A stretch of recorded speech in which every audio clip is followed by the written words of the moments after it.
दोस्तों, आज भारत की गिनती दुनिया में सबसे अधिक अर्थव्यवस्था वाले देशों में की जाती है। बात चाहे नॉमिनल जीडीपी की हो या फिर परचेज पावर पैरिटी जीडीपी की, दोनों ही सूची में भारत दुनिया के टॉप 5 देशों में शुमार है। वैश्विक स्तर पर भारत की छवि भी लगातार मजबूत हो रही है। सैन्य शक्ति से लेकर मैन्युफैक्चरिंग सेक्टर तक हर क्षेत्र में भारत तेजी से तरक्की कर रहा है। लेकिन वहीं दूसरी ओर भारत की एक कड़वी सच्चाई ये है कि भारत के कई राज्य आज भी बेहद गरीब हैं। कुछ राज्यों में 30 से लेकर 50% तक लोग गरीबी रेखा के नीचे जीवन यापन कर रहे हैं। भारत की गिनती फिलहाल विकासशील देशों में की जाती है और एक देश तभी विकसित बन सकता है जब उस देश के हर राज्य में विकास हो, यानी राज्यों के विकास से ही देश का सर्वांगीण विकास संभव है। आज की इस वीडियो में हम आपको भारत के 5 सबसे गरीब राज्यों के बारे में बताएंगे। इन राज्यों के बारे में अंदाजा लगाना बहुत मुश्किल नहीं है। एक राज्य गरीब है या अमीर, इसका फैसला कई पैमानों पर किया जा सकता है, जैसे कि उस राज्य की जीडीपी, पॉवर्टी रेट या फिर पर कैपिटा इनकम। लेकिन आज की ये वीडियो हमने नीति आयोग की एक रिपोर्ट के आधार पर तैयार की है। नीति आयोग ने कुछ समय पहले ही भारत के सबसे गरीब राज्यों की एक लिस्ट जारी की थी, जिसमें मल्टी डायमेंशनल पॉवर्टी इंडेक्स के आधार पर सभी राज्यों की रैंकिंग की गई थी। ये रैंकिंग मूल रूप से health, education, standard of living और गरीबी जैसे 10 मापदंडों के आधार पर दी गई है। तो आइए शुरू करते हैं दोस्तों इस मजेदार वीडियो को।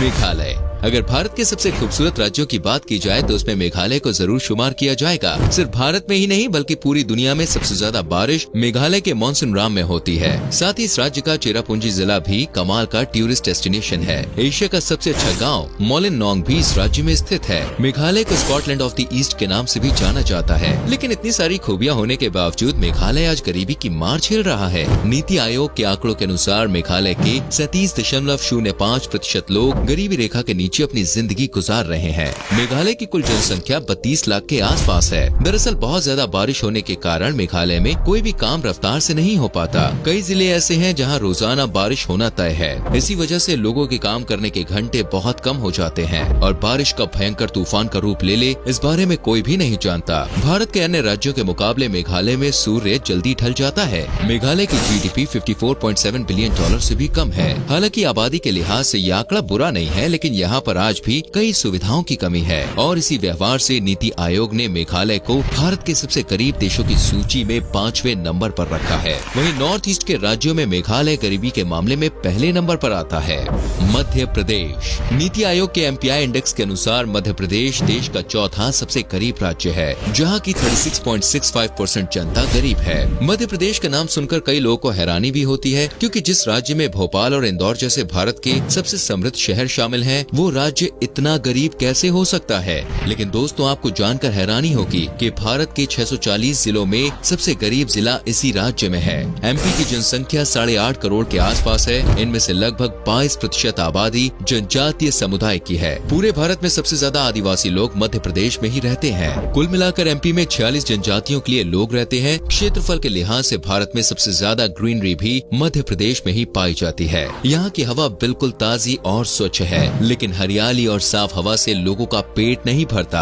आज मध्य प्रदेश की गिनती सबसे खराब शिक्षा व्यवस्था वाले राज्यों में की जाती है। चाइल्ड मोर्टेलिटी रेट हो या फिर कुपोषण की बात, मध्य प्रदेश की गिनती सबसे खराब 5 राज्यों में की जाती है। मध्य प्रदेश में कितने ही घरों में आज भी शौचालय की सुविधा उपलब्ध नहीं है। पीने के पानी के लिए सबसे लंबी दूरी तय करने वाले राज्यों में भी मध्य प्रदेश टॉप 3 देशों में शुमार है। आदिवासी समुदाय को शिक्षा के प्रति जागरूक करने और उन्हें रोजगार देने के लिए सरकार द्वारा कई योजनाएं चलाई जा रही हैं। लेकिन इसके बावजूद मध्य प्रदेश की स्थिति में कोई खास सुधार देखने को नहीं मिल रहा है। मध्य प्रदेश का अलीराजपुर जिला भारत का सबसे गरीब जिला घोषित किया जा चुका है। इस जिले की 76% आबादी गरीबी रेखा के नीचे जीवन यापन कर रही है। प्रदेश के कुछ चुनिंदा बड़े शहरों को छोड़ दिया जाए तो लोगों के पास करने के लिए कुछ भी ज्यादा काम नहीं है। दोस्तों, उत्तर प्रदेश। आपको जानकर हैरानी होगी कि उत्तर प्रदेश अर्थव्यवस्था के मामले में देश में तीसरा सबसे प्रमुख राज्य है। उत्तर प्रदेश की जीडीपी $220 बिलियन है, लेकिन पर कैपिटा इनकम के मामले में भारत में ये 28वें नंबर पर आता है। उत्तर प्रदेश के लोगों की पर कैपिटा इनकम 40,000 के आसपास है। नीति आयोग के एमपीआई इंडेक्स के अनुसार उत्तर प्रदेश की 37.79% आबादी गरीबी रेखा के नीचे आती है। ये भारत का सबसे ज्यादा आबादी वाला राज्य है। ताज़ा आंकड़ों के अनुसार उत्तर प्रदेश की जनसंख्या 24 करोड़ के आसपास पहुँच गई है। उत्तर प्रदेश में गरीबी के कई मुख्य कारण है। सबसे पहला कारण है यहाँ पर जातिवाद की राज राजनीति।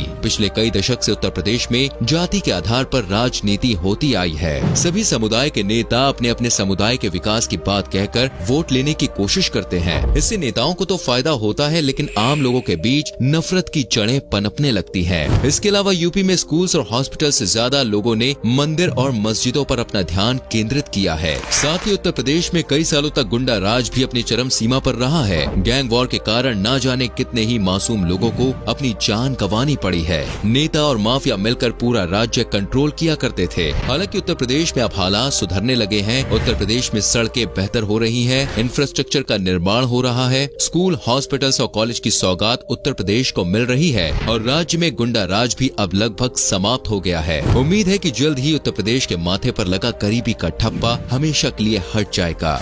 झारखंड दोस्तों, किसी भी चीज की मजबूती के लिए उसकी नींव का मजबूत होना बहुत जरूरी है। झारखंड साल 2000 में बिहार से अलग हुआ था। अगर महाराष्ट्र, केरल जैसे किसी राज्य से कोई राज्य अलग होता है तो शायद उसकी स्थिति अलग होती, लेकिन झारखंड राज्य बिहार से अलग हुआ था, जहां पहले से ही बहुत गरीबी थी। झारखंड अगर चाहे तो 10 सालों में खुद को भारत के टॉप 10 राज्यों में शामिल कर सकता है। झारखंड के जमशेदपुर जिले में देश का ही नहीं बल्कि पूरे एशिया का पहला स्टील का प्लांट लगाया गया था। आज जमशेदपुर, बोकारो और बिहार जैसे जिलों में इंडस्ट्रियलाइजेशन काफी तेजी से हो रहा है, लेकिन उसका लाभ आम जनता तक नहीं पहुंच पा रहा। लोगों को रोजगार तो मिल रहा है, लेकिन बहुत ही कम दिहाड़ी के साथ उनसे काम कराया जा रहा है।